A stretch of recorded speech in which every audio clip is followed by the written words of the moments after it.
What's up, guys? Hey, we want to go over some of the sides that we prepare on Sunday to help us out throughout the week. Angie's going to take us through some of the vegetables and how she prepares those. Okay, so what do you got today, Angie? So I usually do the same vegetables every week just because it's easy, they heat up well, and I like roasted vegetables.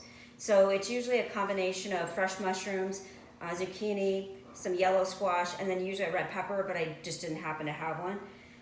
And so what I do is every week, usually on Sundays, is I slice all my mushrooms up. You want everything to be relatively the same size as much as you can. Throw it all in a baggie. With the squash and zucchini, I both cut them in half, and then I cut them in half again and again, and then I can just cube them up. And again, you're going to want them to be very similar in size, because otherwise when you grill them, you'll have some that either burn or some that don't get as done as you'd like.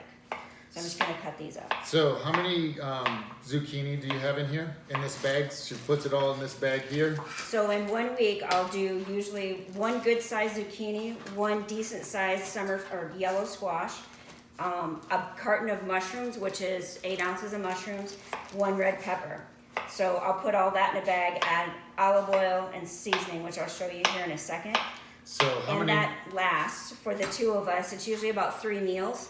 And it's about a cup for each of us per meal. So I'll end up with about 6 cups of roasted vegetables. Okay. The great thing about these vegetables is they heat up really well. She's gonna do them in a basket. She'll tell you a little bit about that. But they have a lot of water content. So if you have to heat them up in the microwave, they easily are gonna heat up without completely drying out and being hard as a bone. As far as carbohydrates that you're looking in here, maybe in this whole bag, you might be looking at maybe 40 grams in that whole bag. And that's probably on the high side. So you're not getting very many carbohydrates, you're getting a lot of water, and as you can see, there's a lot of different colors already in here. Mushrooms don't have a lot of colors, but they do supply a lot of great nutrients.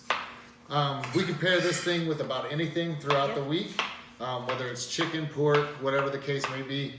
Angie actually warms it up and puts it on her salad sometimes throughout the week as well, so it's a little bit different texture and a different temperature for you. So she's got everything cut up. She's gonna walk you through what she does next. Yeah, I mean, really, it's pretty simple. So I don't measure anything.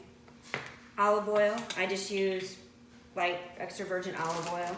And again, about a half, this is a gallon bag, so about a half a gallon of vegetables. And I just pour it in about 2 turns.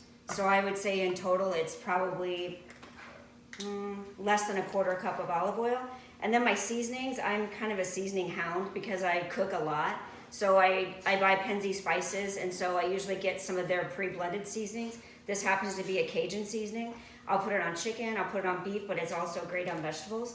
I think the biggest thing is get something with a lot of flavor, a little salt, because you're gonna need a little salt, but you don't need a ton of salt because you don't want your vegetables to taste like salt. And then all I do is just shake it up. And right now I've got my grill going outside. It's on a high temperature. And then all I'll do is take both of these outside. It's just a grill pan. I have one this size, and then if I have less vegetables, I have a round one.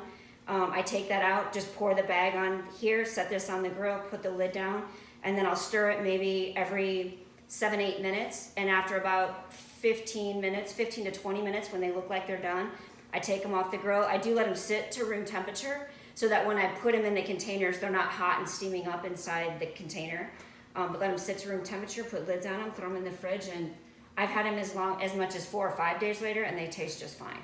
So that's a quick thing we can get done on a Sunday. She's also gonna put some chicken breast on that grill, and we got some hard-boiled eggs. So just taking care of some of our meals. Breakfast, each of us have eggs. We got sides set up here, and then we got our chicken for lunch. So thanks, Ange. Till next time. Yep.